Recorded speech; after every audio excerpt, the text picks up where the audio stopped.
तो सुप्रभात। Online class में आपका स्वागत है। मैं हरिश्चंद्र सिंह, कक्षा 10, विषय विज्ञान, अध्याय ऊर्जा के स्रोत का अध्ययन कराने के लिए उपस्थित हूँ। इस अध्याय को अध्ययन कराने के लिए हमने कुछ शिक्षण बिंदु लिए हैं। इन शिक्षण बिंदुओं की सहायता से इस अध्याय का हम क्रमबद्ध तरीके से अध्ययन करेंगे। साथ ही इससे पूर्व व्याख्यान में हमने आपको कुछ प्रश्न दिए थे गृह कार्य के रूप में। उन प्रश्नों की चर्चा भी करेंगे। साथ ही उन प्रश्नों के आधार पर हम आगे की ओर इस अध्याय को बढ़ाएंगे। कल वीडियो के अंत में, क्लास के अंत में गृह कार्य हमने आपको दिया था। आइए हम मिलकर गृह कार्य की चर्चा करते हैं। गृह कार्य में सबसे पहला प्रश्न था, ऊर्जा किसे कहते हैं? ऊर्जा किसे कहते हैं? किसी वस्तु के कार्य करने की क्षमता को ऊर्जा कहते हैं। ऊर्जा का मात्रक जूल होता है। ये प्रथम प्रश्न का उत्तर था, आपने इसको लिखा होगा। दूसरा प्रश्न था, नवीकरणीय ऊर्जा किसे कहते हैं? नवीकरणीय ऊर्जा वह ऊर्जा है, वह ऊर्जा स्रोत है जिस ऊर्जा स्रोत का हम बार बार प्रयोग करते हैं। ऊर्जा को प्राप्त करने के लिए ऐसे ऊर्जा स्रोतों का प्रयोग हम बार बार करते हैं, पुनः करते हैं। ऐसे ऊर्जा स्रोतों को नवीकरणीय ऊर्जा स्रोत कहते हैं। डिटेल में कल हमने बताया था, आपको याद होगा आपको। अगला प्रश्न था, अनवीकरणीय ऊर्जा स्रोत। अनवीकरणीय ऊर्जा स्रोत से अभिप्राय है ऐसा ऊर्जा स्रोत जिनका प्रयोग एक बार ही किया जा सकता है, पुनः इसका प्रयोग नहीं किया जा सकता है। ऐसे ऊर्जा स्रोत को हम अनवीकरणीय ऊर्जा स्रोत कहते हैं। ये प्रश्न बहुत आसान थे, आपने इन प्रश्नों को याद भी किया होगा और अध्याय को अच्छी तरह से याद भी करते चलें। ठीक है, आगे इस वीडियो के अंत में हम आपको पुनः गृह कार्य देंगे, जिसको आप अच्छी तरह से पढ़ेंगे, तब उनके प्रश्नों का उत्तर आप देंगी। व्याख्यान में कुछ पॉइंट छूट गए थे, हमने कहा था आपको पुनः इसकी चर्चा करेंगे। उनमें एक है समुद्रों से ऊर्जा, अर्थात समुद्र से भी ऊर्जा प्राप्त होती है। इसे हमने कहा था गैर परंपरागत स्रोत या वैकल्पिक ऊर्जा। जब ऊर्जा की मांग इतनी ज्यादा बढ़ जाती है तो हमें वैकल्पिक व्यवस्था जुटानी पड़ती है, तो हमें समुद्र से ऊर्जा भी प्राप्त होती है। समुद्र से ऊर्जा कौन कौन सी प्राप्त होती है? नंबर 1, ज्वारीय ऊर्जा। ज्वारीय ऊर्जा क्या होती है? पृथ्वी घूर्णनगत करती है। घूर्णनगत जब करती है तो चंद्रमा गुरुत्वाकर्षण बल के कारण उस पर खिंचाव उत्पन्न हो जाता है। खिंचाव के कारण समुद्र का तल, समुद्र का पानी ऊपर और नीचे की ओर बहने लगता है। इसको हमने इस प्रकार से दिखाया, ये लहरें बह रही हैं, ये तरंगे चल रही हैं, पानी का खिंचाव ऊपर और नीचे की ओर बह रहा है। अर्थात इसको भौगोलिक भाषा में यदि कहें तो इसको कहते हैं ज्वार भाटा। पानी का स्तर ऊपर जाना और नीचे आना, इसे कहते हैं ज्वार भाटा।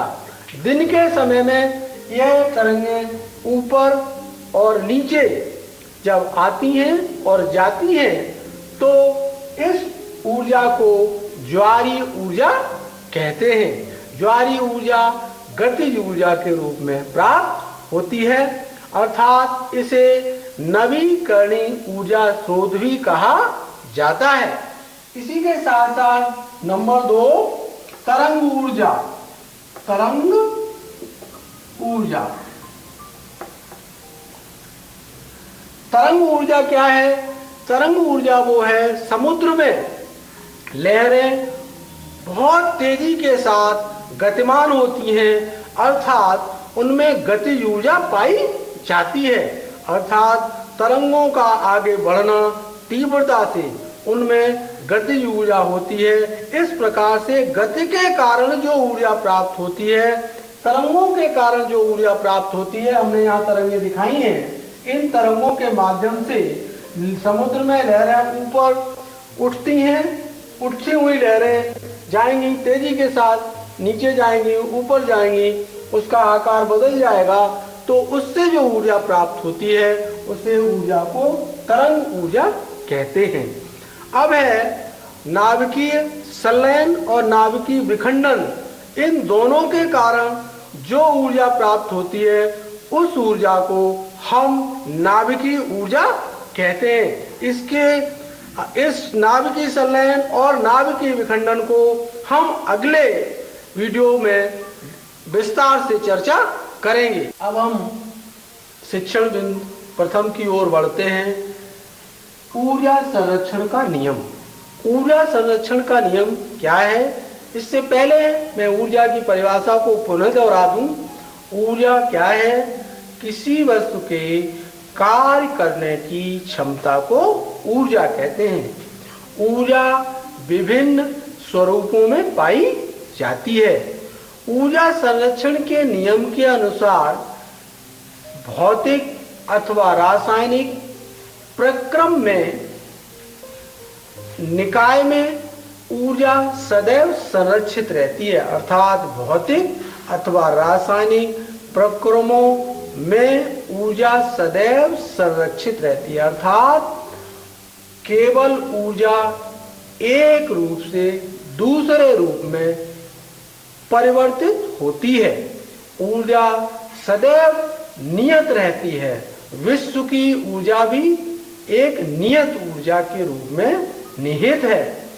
ऊर्जा संरक्षण होने का अभिप्राय यह है कि ऊर्जा को न तो उत्पन्न किया जाता है और न ही ऊर्जा को नष्ट किया जाता है। इसे ऊर्जा का मूल सिद्धांत भी कहते हैं। ऊर्जा को न नष्ट किया जा सकता है और न ही उत्पन्न किया जा सकता है। ऊर्जा एक रूप से दूसरे रूप में परिवर्तित होती है। इस कारण से ऊर्जा के संसाधनों को हमें प्रयोग करने से पहले आवश्यकता के अनुसार ही ऊर्जा के संसाधनों का प्रयोग करना चाहिए। अब हम यहाँ पर ऊर्जा के प्रक्रम की परिलब्धियों को देखेंगे कि वास्तव में एक ऊर्जा दूसरी ऊर्जा में परिवर्तित होती है।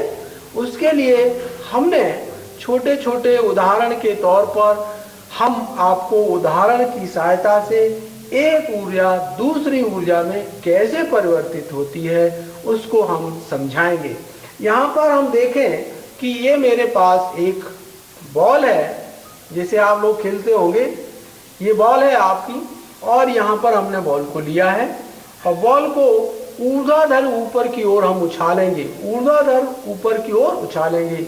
जब बॉल हाथ में होती है तो आपको मालूम है इसमें स्थितिज ऊर्जा होती है। कौन सी ऊर्जा होती है? स्थितिज ऊर्जा होती है। जब बॉल को हम ऊपर की ओर इस तरह से उछालते हैं तो बॉल उछल के ऊपर की ओर जाती है, तो एक उछलेगी तो इसमें कौन सी ऊर्जा आ जाएगी? गतिज ऊर्जा आ जाती है। जब स्थितिज ऊर्जा किस में बदल जाती है? गतिज ऊर्जा में बदल जाती है। और जब गतिज ऊर्जा, जब बॉल ऊपर उच्चतम बिंदु पर पहुंचती है तो पुनः इसमें स्थितिज ऊर्जा आ जाती है।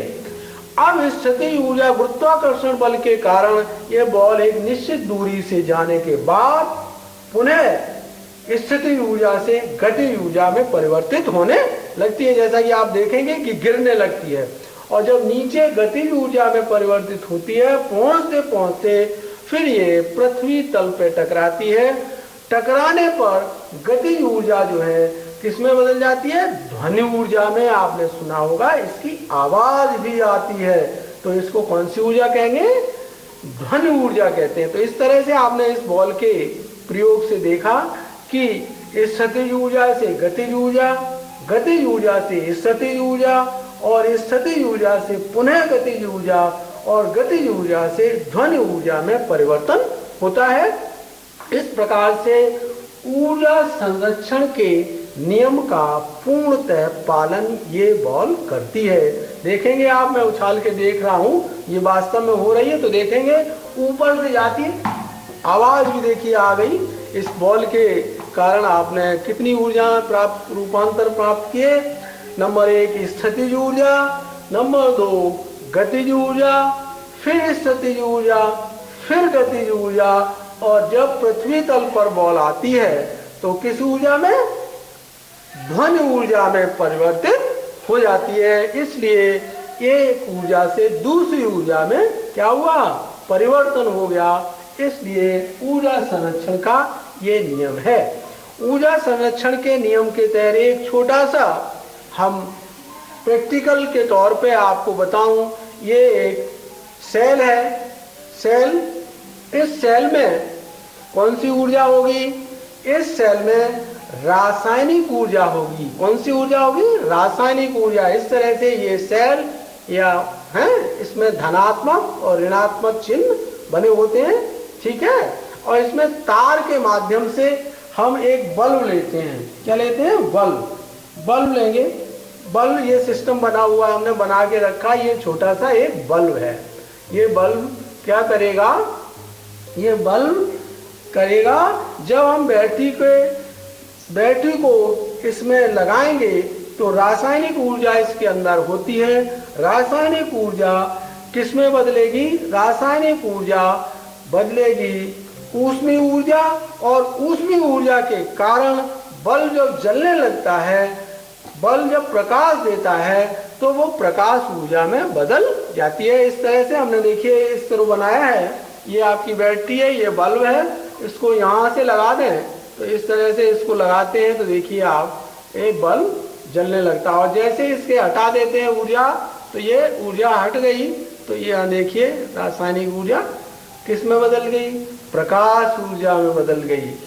यहाँ पे देखें प्रकाश ऊर्जा में। इस तरह से इसमें रासायनिक ऊर्जा है, रासायनिक ऊर्जा किस में बदल गई? ऊष्मीय ऊर्जा में बदल गई। और ऊष्मीय ऊर्जा किस में बदल गई? प्रकाश ऊर्जा में बदल गई, जिससे प्रकाश उत्पन्न हो जाता है। इस प्रकार से ऊर्जा संरक्षण के नियम का पूर्णतः पालन होता है। ऊर्जा संरक्षण का नियम, फिर दोहराऊं, ऊर्जा एक रूप से दूसरे रूप में परिवर्तित होती है। ऊर्जा को न तो उत्पन्न किया जा सकता है और न ही नष्ट किया जा सकता है। ऊर्जा पूरे विश्व की एक नियत ऊर्जा है। इसलिए ऊर्जा के संसाधनों को प्रयोग करने से पहले हमें सोचना चाहिए कि ऊर्जा का ह्रास न हो सके। इसलिए ऊर्जा सदैव संरक्षित रहती है। शिक्षण, अम्लीय वर्षा। अम्लीय वर्षा इंग्लिश में कहते हैं एसिड रेन। अम्लीय वर्षा क्या होती है? अम्लीय वर्षा जीवाश्मी ईंधन। जीवाश्मी ईंधन क्या होते हैं? मैंने आपको पहले ही बताया था। कोयला, पेट्रोल, प्राकृतिक गैसें, इनके जलाने से इनके कार्बन, नाइट्रोजन, सल्फर के ऑक्साइड उत्सर्जित होते हैं। यह ऑक्साइड अम्लीय होते हैं। यह ऑक्साइड वायु के माध्यम से ऊपर की ओर उत्सर्जित हो जाते हैं, और ऊपर से जब वर्षा होती है तो इसके कारण नाइट्रोजन, सल्फर, कार्बन, इनके ऑक्साइड जो होते हैं वो वर्षा में नीचे पृथ्वी तल पर आते हैं। इसलिए इसको अम्लीय वर्षा कहते हैं।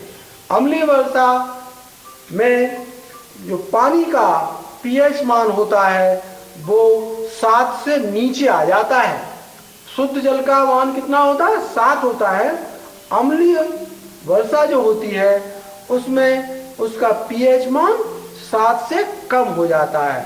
अम्लीय वर्षा फैक्ट्रियों में, उद्योगों में, चिमनियों में जो धुआं निकलता है उसके कारण जो गैसें उत्सर्जित होती हैं वो भी अम्लीय वर्षा का कारण है।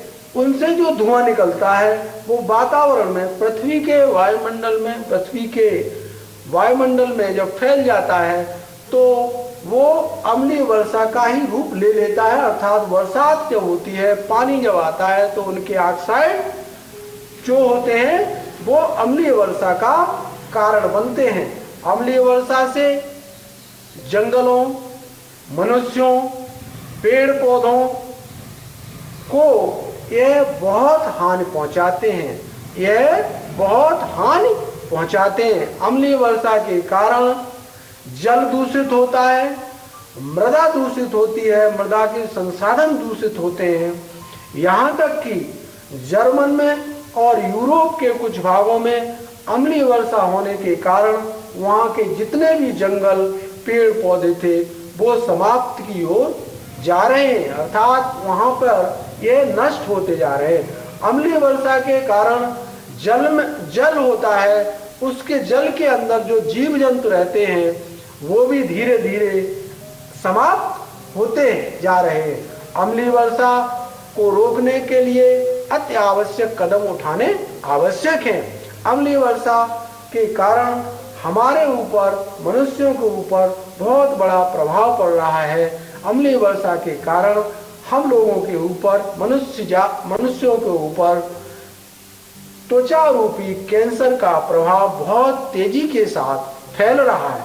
इस प्रकार से इस अम्लीय वर्षा को रोकने के लिए हमें जीवाश्मी ईंधनों का प्रयोग कम से कम करना चाहिए। जीवाश्मी ईंधन हमारे लिए तथा खाद्य पदार्थों के लिए और जंगलों के लिए एवं अन्य जीव जंतुओं के लिए अम्लीय वर्षा हानिकारक है। अम्लीय वर्षा के कारण बहुत नुकसान होता है, इसलिए अम्लीय वर्षा को रोकना अति आवश्यक है। इसके लिए एक ही उपाय है कि जो जीवाश्मी ईंधन है उसका हम कम से कम प्रयोग करें, जिससे हम अम्लीय वर्षा से बच सकें। अम्लीय वर्षा के कारण आपने सुना होगा कि ताजमहल का जो पत्थर लगा हुआ, संगमरमर का पत्थर, वो सफेद होता है। वहां पर जो फैक्ट्रियां लगी हुई हैं उससे जो धुआं आता है, अम्लीय वर्षा के कारण उसमें जो धुआं निकलता है उससे जो शीशा निकलता है, ताजमहल का रंग, ऐसे पत्थर का रंग धीरे धीरे पीला रंग होने लगा है। इसलिए माननीय सुप्रीम कोर्ट, हाई कोर्ट ने इसको बचाने के लिए, अपनी विरासत को बचाने के लिए इन फैक्ट्रियों, इन चिमनियों, इन धुएंदार उद्योगों को बंद करने के लिए कहा है। अम्लीय वर्षा के कारण दीवारों पर दरारें पड़ जाती हैं, अर्थात दीवारें चटकने लगती हैं। इसलिए अम्लीय वर्षा मनुष्यों के लिए, पौधों के लिए, जलीय जंतुओं के लिए एवं खाद्य पदार्थों के लिए सभी को नुकसानदायक ये वर्षा होती है। शिक्षण बिंदु की ओर चलते हैं, जिसका नाम है सौर कुकर या सोलर कुकर। सौर कुकर किस प्रोसेस पे काम करता है? सूर्य से उत्सर्जित ऊर्जा को सौर ऊर्जा कहते हैं। सौर ऊर्जा के माध्यम से यह सौर कुकर कार्य करता है। सौर कुकर को हमने चित्र के द्वारा दर्शाया है। चित्र के द्वारा इस प्रकार से ये सौर कुकर है।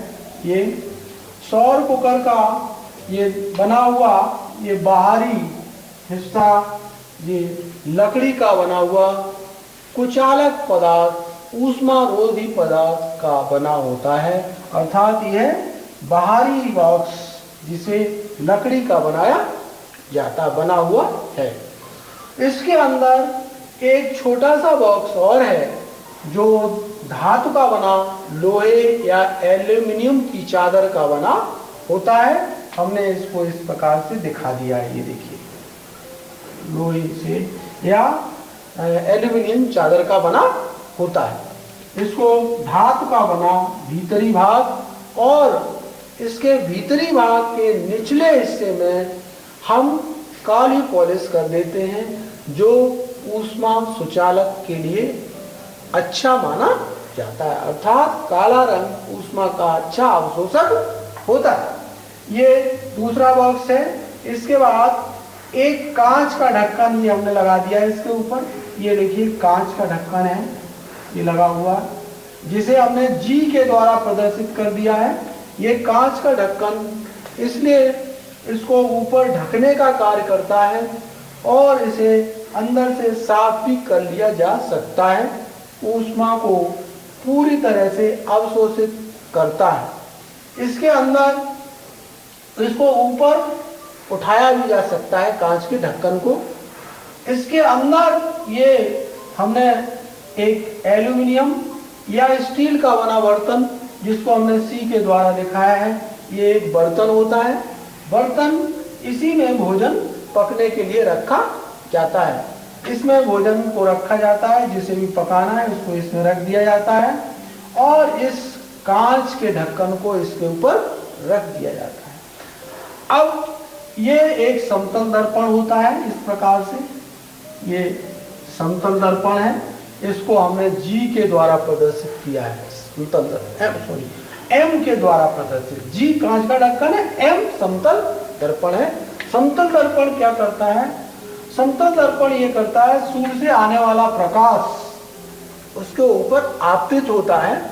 आपतित होने के बाद उस प्रकाश को, उस सूर्य के प्रकाश की किरणों को उसके ऊपर, कांच के दर्पण के ऊपर उस प्रकाश को भेज देता है। और भेजने के बाद उसमें जो रखा बर्तन है, उसके अंदर, बॉक्स के अंदर जो रखा बर्तन है, वो धीरे धीरे 1-2 घंटे में उस बर्तन का ताप 100 डिग्री सेंटीग्रेड से 140 डिग्री सेंटीग्रेड हो जाता है और भोजन धीरे धीरे पकना प्रारंभ हो जाता है। उसके आगे ये समतल दर्पण है। समतल दर्पण प्रकाश की किरणों को, धूप की किरणों को क्या करता है? आपतित करता है। आपतित के बाद वो पुनः परावर्तित कर देता है। ये हमारा सूर्य है। सूर्य से, सूर्य की किरणें हमने दर्शाई हैं।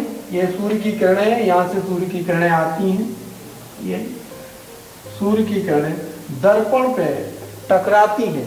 सूर्य की किरणें कहें या धूप कहें, धूप या सूर्य की किरणें इस पे आती हैं सूर्य से, और ये समतल दर्पण एम पर टकराती हैं। टकराने के पश्चात यह सूर्य की किरणें ऊपर रखे कांच के ढक्कन पर आपतित होती हैं और यह, इसका ताप इतना अधिक हो जाता है कि यह अंदर वाले रखे भोजन को पकाने का काम शुरू कर देता है। यह सौर ऊर्जा, सोलर सिस्टम, यह वहां पर ही संभव है जहां प्रकाश पर्याप्त मात्रा में निकलता है। अर्थात सौर कुकर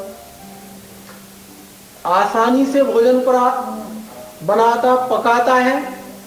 दूसरा ये, इसमें जितने भी मिनरल्स, खनिज पदार्थ होते हैं, सभी खनिज पदार्थ इस प्रोसेस में सुरक्षित रहते हैं। तीसरा ये है, ये धीरे धीरे भोजन को पकाता है।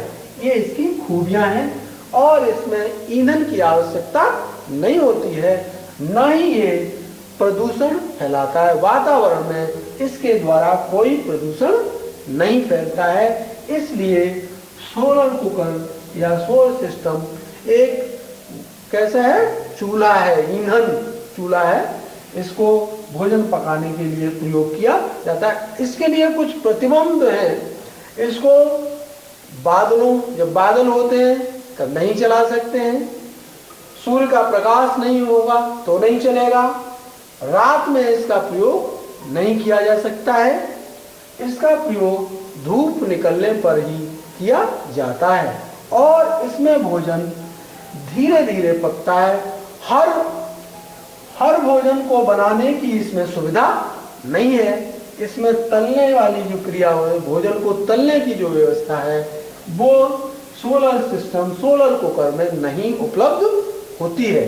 अर्थात यह सूर्य से जो ऊर्जा उत्सर्जित होती है उसके द्वारा हम इस प्रकार से भोजन को पकाने का, सौर चूल्हा भी इसे कहते हैं, दूसरी भाषा में इसको कहें सौर चूल्हा भी इसे कहते हैं, ये चूल्हे का कार्य करता है। तो इसमें फिर से एक बार दोहरा दूं, बाहरी लकड़ी का बॉक्स ऊष्मा रोधी होता है, ऊष्मा इसमें नहीं जाती है। अंदर एक स्टील का बॉक्स जो दोनों बॉक्सों के अंदर होता है, उन दोनों बॉक्सों में थोड़ा सा गैप रहता है, उस गैप को दूर करने के लिए इसमें रुई है, कांच की छड़ें हैं या अन्य किसी ऊष्मारोधी चीजों को रख देते हैं, जिसके अंदर ये दोनों एडजस्ट फिट हो जाते हैं।